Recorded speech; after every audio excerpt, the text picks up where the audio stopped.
Passion, drive, and patience. What brings home the winning trophy is also what keeps your ride or die alive. eBay Motors has everything you need to maintain your vehicle and level it up to peak performance, from superchargers, roof racks, exhaust kits, LED headlights, and more. Whether you're into speed, power, or style, eBay Motors has got you covered. With over 122 million parts for your number one ride or die, you'll always find exactly what you're looking for. And with eBay Guaranteed Fit, your part is guaranteed to fit your ride every time or your money back. Because with eBay Motors, you're burning rubber, not cash. With all the parts you need at the prices you want, it's easy to turn your car into the MVP and bring home that win.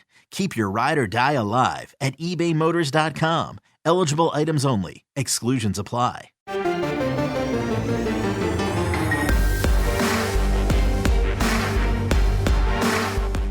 You've discovered your link to GoPowerCat.com's PowerCat podcast. Now, here's your host, GoPowerCat.com publisher, Tim Fitzgerald.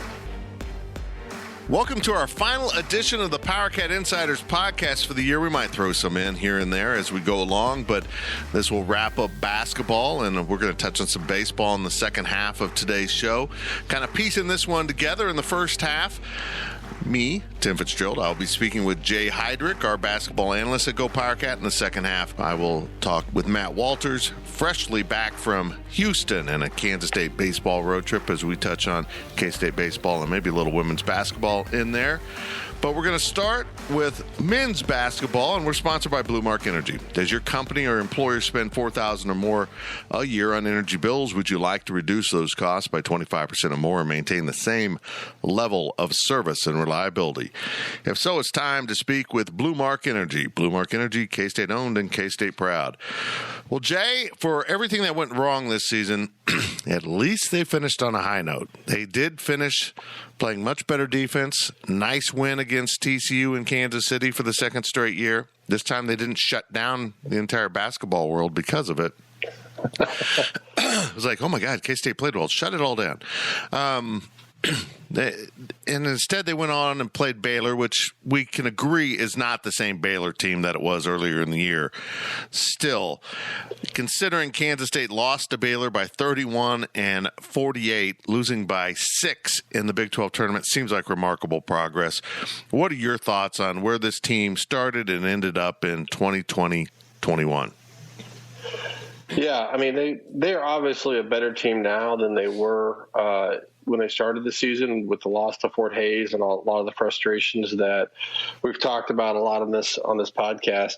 And you would expect to see it, and you would hope to see it. And sometimes the growth wasn't as fast as some people may have liked to see, but they came a long way, and particularly on the defensive end. I mean, towards the end of the season, that was the defensive intensity that an effort that you would typically attribute to a Bruce Weber team. Offensively, they started also getting better shots. Now the next step is going to be making shots. I saw growth in a lot of kids, transforming from a kid who wants to, take a lot of threes. I'll use Selton Miguel as an example. He has really transformed his game from, someone who looked to settle for jumpers early on to someone who looked to attack the rim. And he's really blossomed into the role of the defensive stopper on this team, and utilizing his athleticism, I should say, to do things that really help this team. So yeah, it was good to see. It was good to see growth. And now you just got to keep it going for next year, and hopefully keep this team together. And see what the offseason brings. One guy is already out. Antonio Gordon announced that he is in the transfer portal. I think there's more to it than just leaving here. But he will not be back. And he's a guy that frustrated both of us throughout his career, but he finally started to get it, man. He finally started to adapt a role as a rebounder. His defense seemed to improve. He still had some holes in his game. I wish him well, but I'm going to be blunt here, Jay. It's not a piece of the puzzle that I think is critical to K-State. I think they can find someone else to fill in those roles. Yeah, I mean, and this is where the misses in recruiting really come back to bite you, because I analogize it on the board on one conversation about, it's a lot like Isaiah Maurice. When Isaiah Maurice left, it was a blow to K-State because there just wasn't any depth at that position.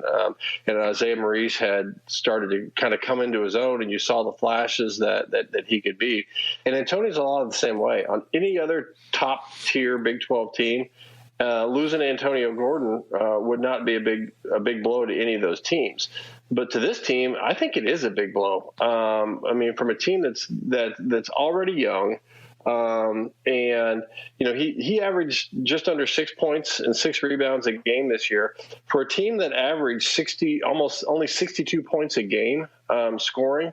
You can't afford to lose points. Is Logan Landers going to come in and give you 8 points a game next year, which is probably what Antonio was going to give you, between 8 and 10? Where do you see that production being made up at? So on any other team, losing a player like Antonio Gordon is probably not that big of a deal, but K-State just doesn't have margin for error. And until you can say that he's going to be replaced by somebody better, I do think this is a loss that's really going to hurt next year. Well, that's interesting. I think it hurts because he started to figure out the defensive end, which took him almost 2 full years to do it. And I think he kind of bought into the vast improvement we saw on the defensive side of the ball with rotations being so crisp by season's end. That brings us to there will be more transfers. I think it's just inevitable. It's been inevitable for Bruce Weber's program. Let's be honest here. They've had a lot of transfers through the years. Not a lot of them have been critical transfers, probably for Kansas State, but it is just ongoing attrition where you're always seemingly young because you replace those transfers with more freshmen, and just it's kind of a vicious cycle Bruce Weber's in. Now, in fairness to Bruce Weber, this is going on all across college athletics right now. The transfer portal is such an attractive thing, and everyone thinks they can go find something better on the other side. It doesn't always work out that way. There will be more transfers. For me, I pretty much drawn my line at Pack, Bradford, and Miguel. I would love Dajuan Gordon to stay, but really, we've been sold this storyline that it's about rebuilding the program with this freshman class. So those are the 3 key players in the freshman class. Everyone else I can self-negotiate with. I can justify it like I just did with Antonio. I would love for Dajuan to stay, but we'll see what happens. Other than that, you can't lose a bunch of guys, but it almost creates an opportunity if, and this is the big if, Jay Heidrich, Bruce Weber is willing and ready to get into the transfer portal and find guys coming out the other side, because they can get better pretty quickly, and we've seen it around the conference, haven't we? Yeah, and it's, I'll disagree with you on Dajuan too. I think that if he leaves, that's going to be another big blow for K-State as well, just because go back to that margin of error. For example, if I told you, how surprised would you be, Fitz, if I told you that Antonio Gordon led this team in rebounds per game this year at 5.8? Yeah. So when you're going to say, losing our leading rebounder from last year isn't a big deal, that's a big deal. And you go with Dajuan Gordon, too, and you look, when this team played well, it wasn't just Selton, Pack, and Bradford that played well. I agree. When this team won games, and it was in games with teams like Texas and Texas Tech and that stretch where they were really close, but you could see the improvement, it was more than just those 3 that were contributing. And so, you can have your big 3 with the freshman class, but you've also got to have someone to get in and fill those spots to be able, Brown, Stokes, and Wade had Snead. They had Jada. They had Mike McGurl. They had some people that played those role positions that you need someone to get 6 to 8 points a game out of. And so if you lose Gordon too, again, if you can get in the transfer portal and find someone to replace him, then it's a wash. That's no problem. But it's no different than losing employees at a company. It takes a while to train people, get them up to speed, get them to know what you're about, and to acquire the identity the team is trying to fight for. And it's just not a plug and play operation. College basketball's not. Well, particularly with Bruce Weber's defensive philosophies, it's really difficult sometimes to get guys to totally adapt into that. K-State's been tied to American transfer, University American, Jameer Harris. a 20-point scorer. He looks exactly like the kind of two guard they need. It will be very competitive for him, but I was encouraged to see K-State attached to someone because it means they are indeed looking.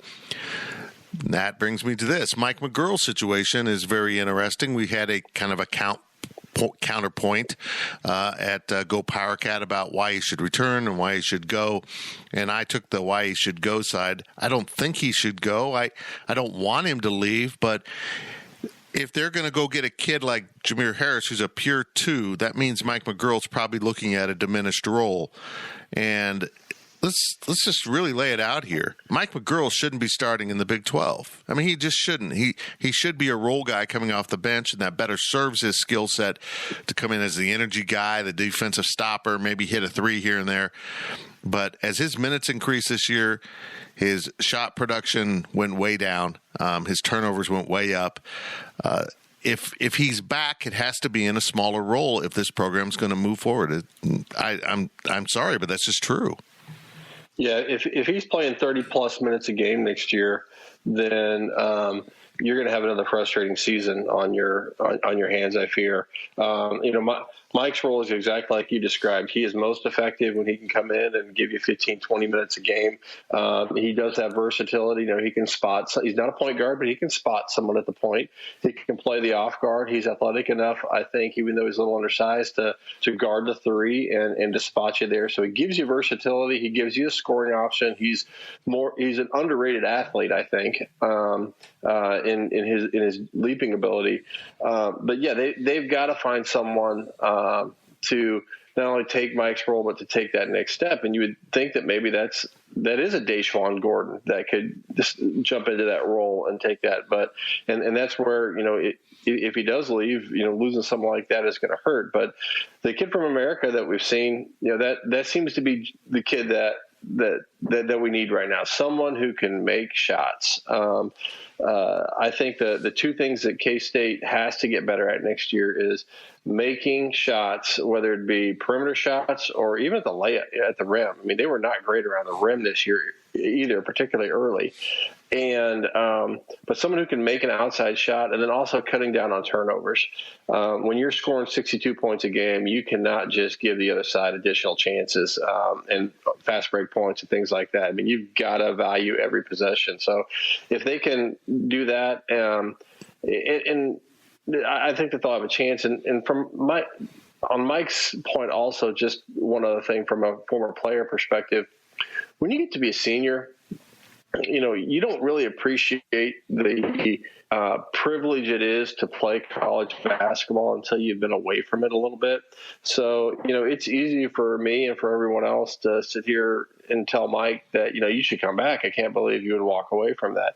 And me, as the fat old man who used to play, has been in Mike's shoes, I would tell him to go back because you're never going to get that experience again. However, I've also been in Mike's shoes where you've been in it for 4 years. It's a grind. Your body hurts, and you just want to get on with something else in your life. I mean, this has totally consumed you. You're coming off COVID year where it was, 3 times more mentally taxing than it normally is. And he might just want to go. He's got a great future ahead of him. Whatever he does, he's a phenomenal young man. He's going to be successful at whatever he does, and he might just be willing to be ready for that next step. And whatever he chooses, I'm grateful for what he did. He went through a lot, and K-State fans should thank him for his time and support him whatever he chooses to do. There are lots of levels of professional basketball. Mike McGuirl can continue to play if he really wants to. It may not be at the highest levels in Europe or South America, but it'll be somewhere. He can play. There's a spot for him. But I think we can all agree that his future lies beyond the basketball court. And I really, this is my old man moment right here. If I had been offered a free master's degree when I was finishing up college, I would have turned it down because I was so exhausted by the whole college. I was bored with the college experience. And I would have regretted it to this day because I wish I had that master's. He has a chance to get an MBA for free. Maybe his role's diminished. Man, I would tell him as a parent, if I was a parent, take it. get that MBA because it is so competitive out there right now. If you're going to be in the business world, having that MBA in your back pocket is a huge leg up. Yeah, I mean, it is becoming more and more fierce every year in the job market, and there's a certain amount of time in your life that you can play basketball at a competitive level at this level, and every day that goes by is one less day that you're able to do that. And if he wants to keep doing it, I think that he obviously has a lot of success, and whether it's professional or at K-State. But it's going to be the difficult thing. And for Bruce too, I mean, for a coach that rightfully has drawn a lot of criticism for his lack of ability to manage locker room dynamics, can Bruce manage that dynamics where, you have your fifth year captain this year, who was the only senior and everyone looked up to for advice?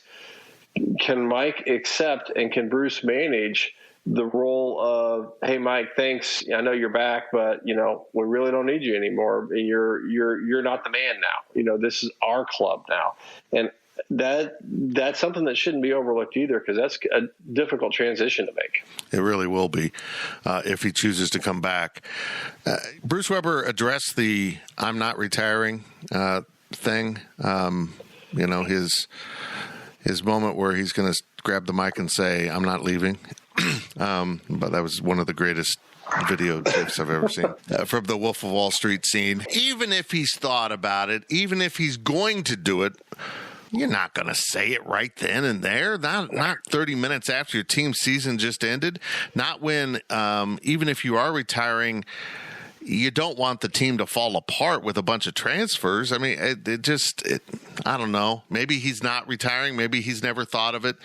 But I know he's thought of it. I mean, that came up with his last contract negotiation, that he wanted this to be his last contract. He's not Bill Snyder. He's not going to go on forever. But that wasn't the moment where you're going to openly discuss, yeah, I've kind of considered it. You're not even going to say that. I don't know who asked him the question at the conference, but it's a stupid question. I know in your profession you've got the well, we just have to ask that question. No, you don't. You know what the answer is going to be. It's a lot like people getting worked up over Gene Taylor's answer. There is no other answer for Gene Taylor other than Bruce Weber's our coach and will be our coach. There is no other answer for Bruce Weber other than I'm coming back next year. So it's everyone talks about it, and if someone really expected Bruce Weber after the game to say, "Yep, I'm retiring. I'm stepping down, and I'm going to stay at K-State and remain in this fundraising emeritus role." Thanks for asking. I'm glad you brought that up, because I've been wanting to talk about it. I mean, if someone really thought Bruce was going to ask that question, then or answer that question that way, it has more. You need to check yourself in the mirror more than you need to talk about Bruce. Yeah, sometimes we ask for a real answer, and sometimes we just ask for a reaction. It's kind of funny how the media works. It's what I love is when people online are like, "You don't ask the tough questions." Well, what exactly is your goal here? To ask the question or get an answer? Because those are two different things. I mean, Bruce, why does your offense suck so bad? Well, what do you what kind of answer are you going to get? I don't know. It's just it cracks me up. How do you feel about the future of this basketball program? What do you need from next season to feel better about things? I think they got to go 500 in conference and make the NCAA tournament. I am, and I've gone down. I was 10-8, but I've gone down on that. I normally take the role of I don't want to look just at the record. Everyone uses making the NCAA tournament as a litmus test, and I really don't really traditionally have looked at that as what 50 people sitting in a conference room in Indianapolis decide your fate is as a litmus test. I've always wanted to look at how's the team playing. Let's look at the season overall, but next year to me, it is a litmus test. I mean, you're 500 in conference, and you're a decent seed in the NCAA tournament. You're not sneaking in, on it with a 7-11 record or something like that. You have to show progress, and there. and there were some statements after the game about how, if this K-State team that we saw, I think Nigel Pack said it, if this K-State team would have played like this all year, it would have been vying for a conference title. And some other people said, some other players made comments about the NCAAs next year. And that's great. I love it. But then that is the expectation. Right. Then if you're going to put that out there, then that's what it is. And I don't care who gets COVID. I don't care who gets hurt. I don't care if you're playing with 3 backup managers as your point guard. That is the expectation. No more excuses. Stop talking about it. Go get it done. It's time to stop talking about being young. Stop having all this potential building for the future. The future is now. And if you don't, and if the future isn't met next year, then that's the end of it. And that would be my hardline stance on it. I would agree with you 100%. I appreciated the comments the players made after the game. I'm like, no, yeah, you guys got to score better than that to be competing in the Big 12. I mean, they had such a narrow window to win. They pretty much had to get over 60 and keep the other team under 60. That was it. That was their window. Yeah, and if you look at the Oklahoma game, and I'm not taking anything away from Mike at all because he made those shots, but right. He made 3 shots in a row. They were down 5 right. with 90 seconds to go or 2 minutes to go, something like that, and it was trailing fast. And Mike hit 3 tough shots in a row, which traditionally haven't gone down all year. They've taken a lot of those, but those aren't shots that K-State makes a lot. And so without those 3 shots, you're looking at a different Oklahoma game. Now, taking those, that's not taking anything away from Mike or the team, because the other thing they did was they put themselves in a position to win that game. They put themselves in a position to potentially win the Baylor game, and that's quite a feat. So what that shows to me, though, is the flip side of it. Bill Snyder had a saying that he used to use of, once you show me you can do it once, I expect it every time because I know you're capable of it. And so guess what? When you play the number, what a lot of people think is the best team in the country, Baylor, to a draw in the NCAA tournament or in the Big 12 tournament, that's your potential, and it should be better next year. And no more excuses, no more learning curves. I mean, we heard it all year about how K-State has more starts from freshmen than any other team in the country other than Kentucky. Well, these freshmen next year are essentially juniors. When you look at the playing time that they've logged in games minutes, they are the equivalent of every other junior in the country, not sophomores. So you have the experience, you have the ability, you have the core of people to build around, and now you just got to go do it. And if you lose 3 transfers and it hurts your team, and I don't want to hear, well, we just had some key losses and we couldn't replace them. I mean, it's done. This is it. And I love the fact that the players are accepting that and they're stepping up. But if that's what you want, then it's time to go get it. Amen. Your thoughts on the Big 12 heading into the NCAA tournament? I spent a lot of time over, the weekend watching the Big 10 play. I'm sorry, but that conference is better than the Big 12 from top to bottom. I look at those. If you want to cross-reference Illinois and Baylor, I see some similarities there. Maybe Illinois' got a better inside game, but guard-driven offense for the most part. But then I start boiling down to Michigan, Ohio State, Iowa. I'll take those teams over the next level of Big 12.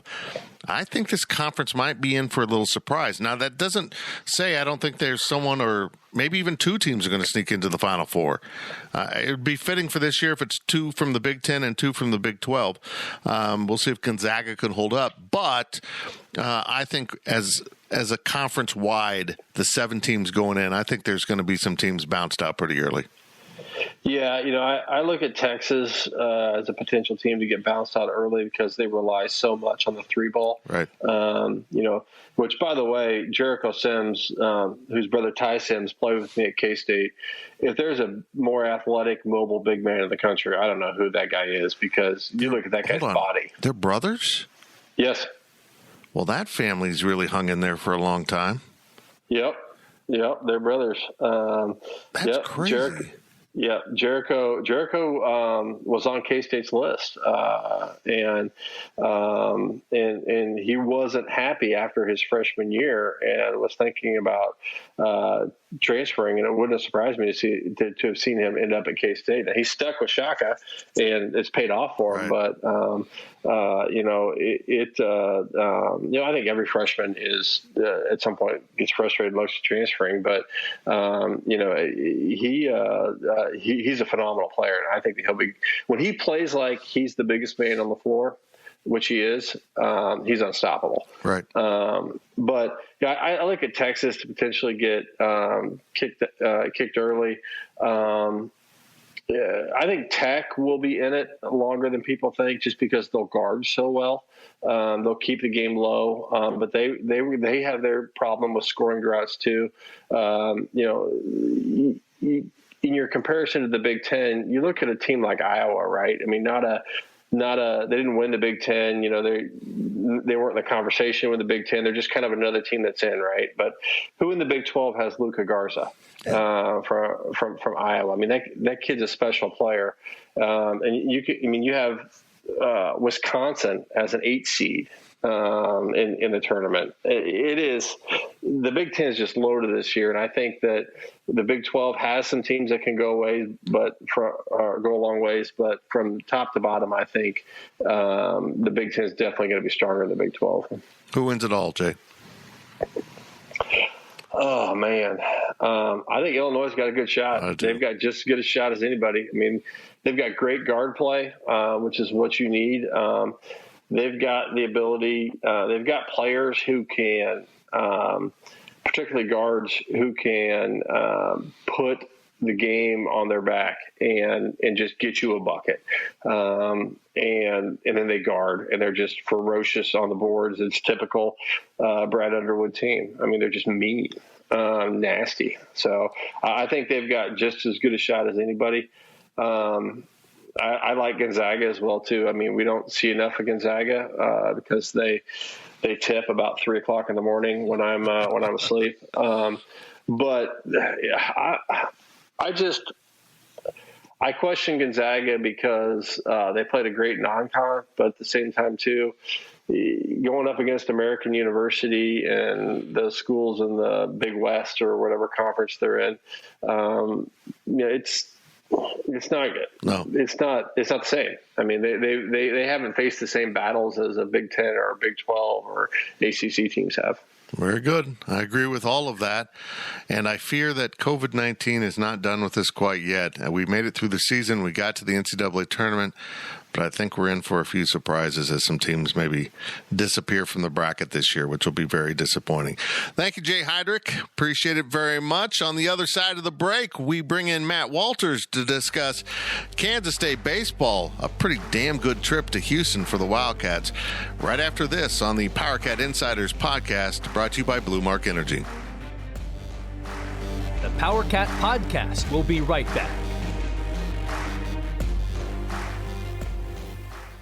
JamesAllen.com is the online destination to easily design a customized engagement ring and save up to 50% compared to traditional stores. You pick a diamond, whether it's lab-created or earth-created, James Allen has over 200,000 conflict-free stones. Then you pick your ring setting and metal. And if you need some help, they have real-time diamond consultations available, where an expert can walk you through it all. Get 25% off your order at JamesAllen.com code podcast. That's JamesAllen.com code podcast. Hey, I'm Ryan Reynolds. At Mint Mobile, we like to do the opposite of what Big Wireless does. They charge you a lot, we charge you a little. So naturally, when they announced they'd be raising their prices due to inflation, we decided to deflate our prices due to not hating you. That's right. We're cutting the price of Mint Unlimited from $30 a month to just $15 a month. Give it a try at mintmobile.com/switch. $45 up front for 3 months plus taxes and fees. Promo rate for new customers for limited time. Unlimited more than 40 gigabytes per month. Slows full terms at mintmobile.com.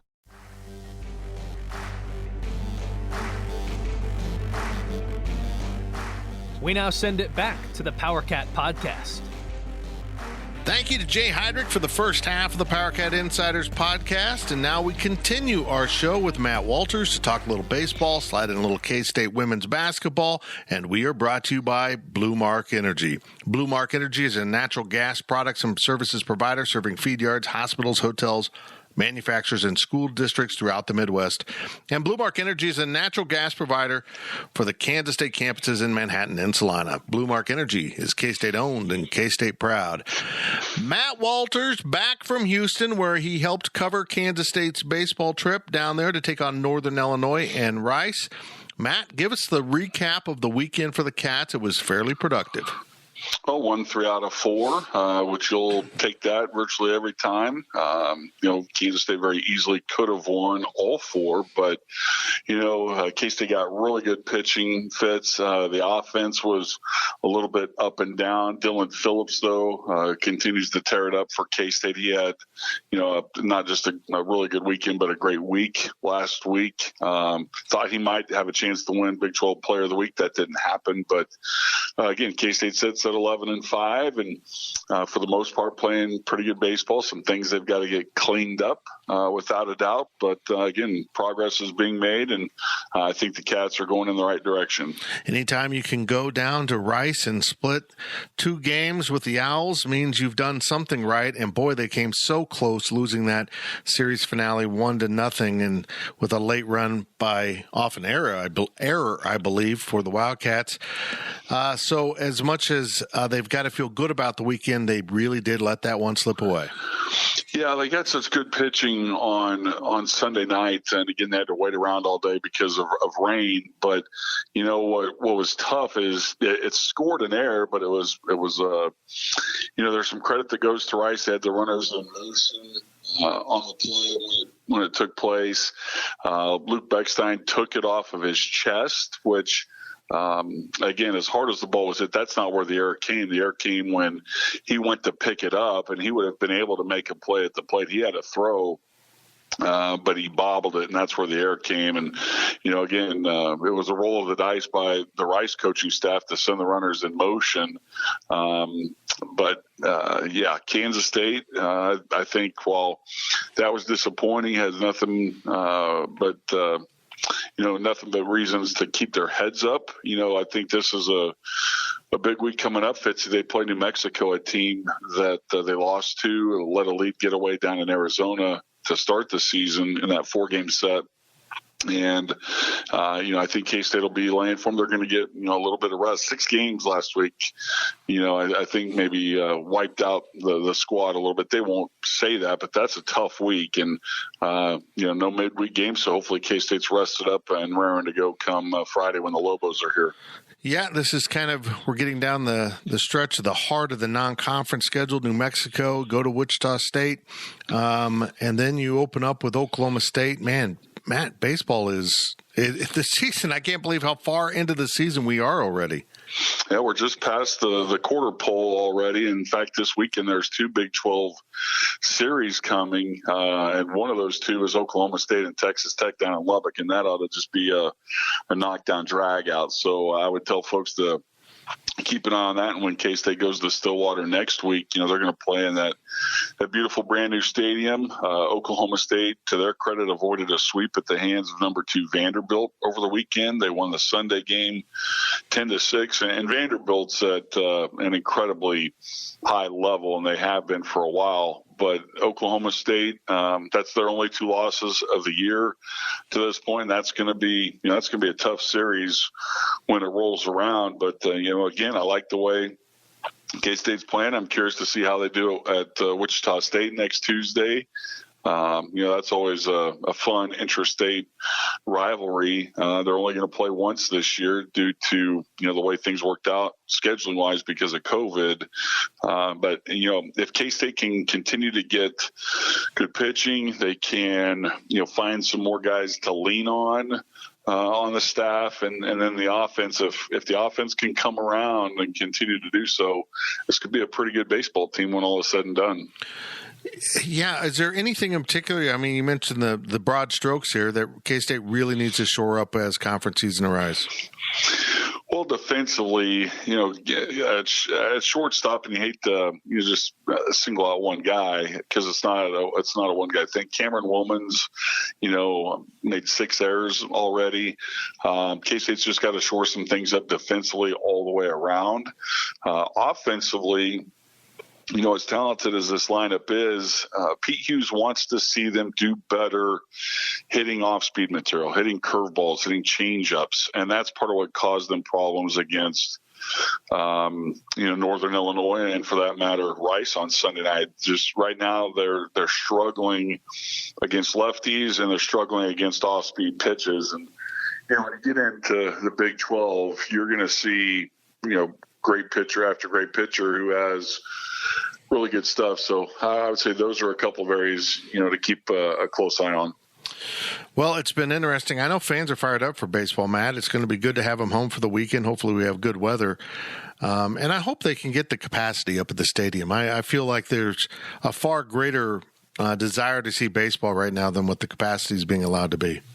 Yeah, right now it's 25%, so that's just under 600, and fingers crossed. Would love for that to go up, and trust me, the kids would love for that to go up. The crowd's been pretty good so far, and when that place is full and when Twin Family Stadium is loaded, it is an awfully tough environment because everybody is right on top of you. Yep, indeed.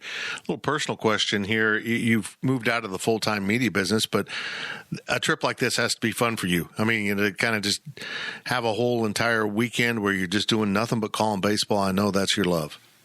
Well, it was fun, Fitzy, just because when K-State first tasted postseason play was 2009, and it was in that very ballpark.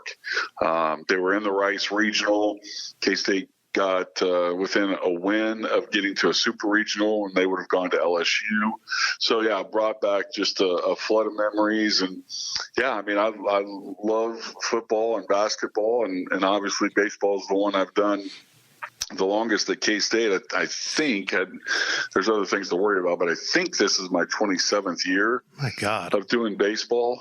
So, yeah, how time flies. But, and just to see this team compete down there, baseball at Kansas State is going the right direction, great facilities. It means a lot. K-State's heavily invested in it, and this team is invested in it, and it's fun to watch them play. Rice is not quite what Rice was 12 years ago, but still they've got talent. They're a good baseball team. And Northern Illinois was, for a one-win team, they outplayed K-State and Rice a couple of times. So, but yeah, it was a fun weekend, and I really love it when we get into Big 12 play, and that's when you get down to brass tacks and things really ramp up competitive-wise. Kansas State women's basketball season comes to a halt in Kansas City with a really disappointing loss in the quarterfinals to West Virginia. Matt, it was kind of a controversial end as the Cats finished their season at 9-18 in that game against West Virginia. Take us through that. Well, it was, unfortunately for K-State, what cost them in that game is really what hurt them most of the year. It hurt them twice against West Virginia. It hurt them against plenty of other teams because what happened was, and it was on everybody's scouting report, and that was pressure the daylights out of Kansas State. And, again, it was rough. The officials were letting them go. K-State's, they've had plenty of close games.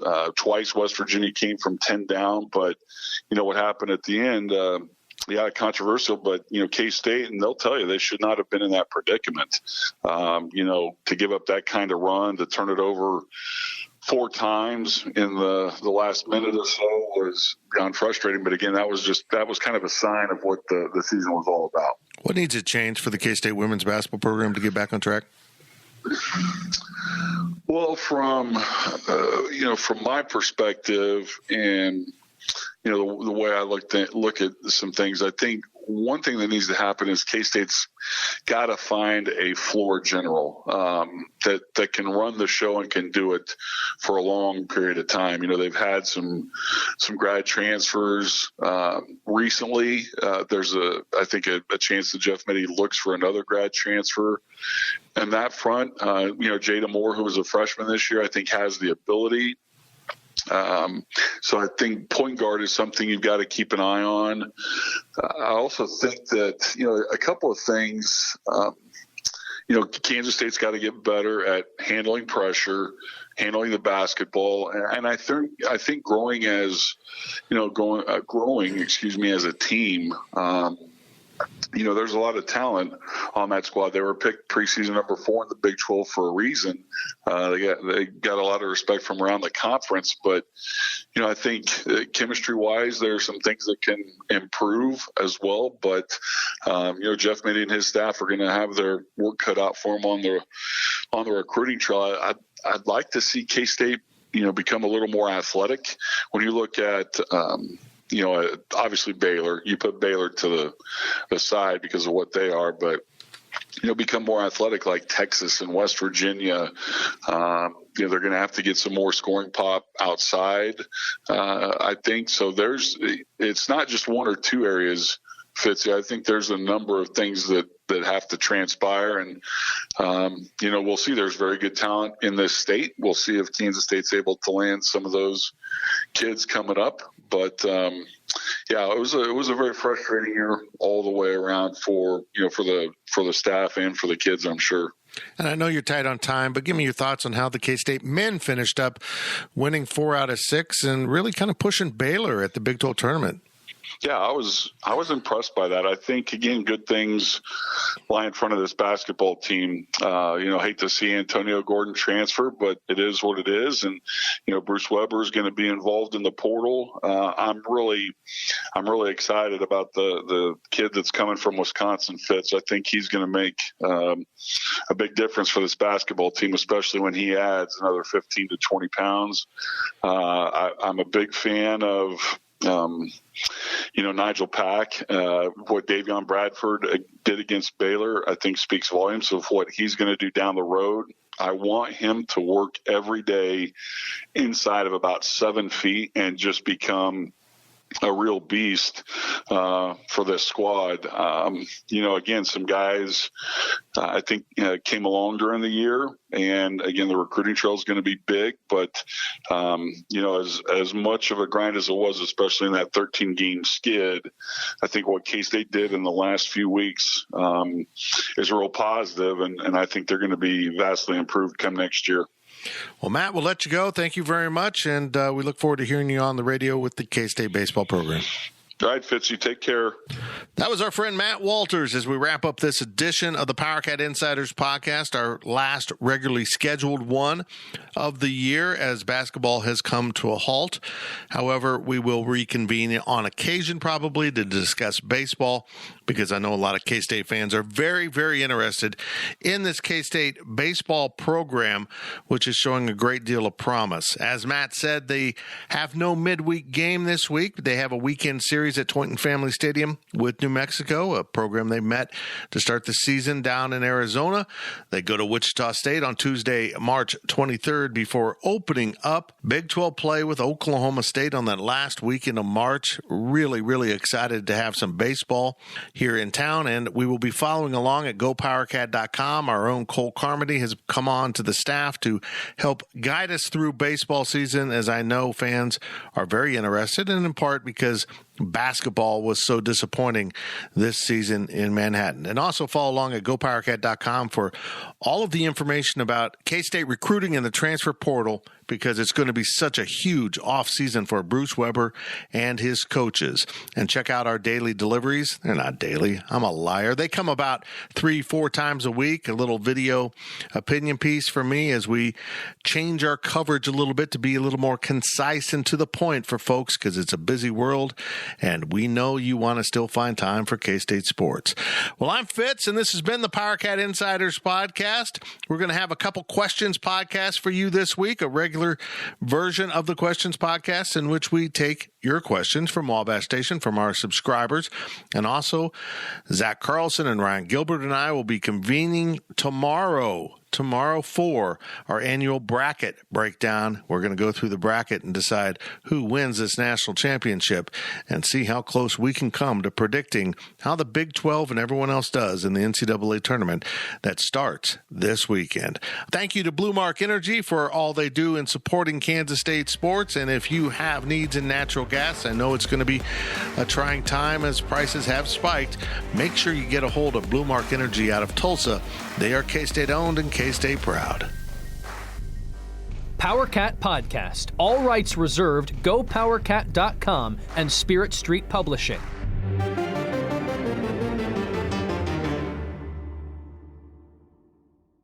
With Blue Link Plus, you can access your Hyundai Tucson Limited remotely. Doors unlocked, temperature set, lost car found.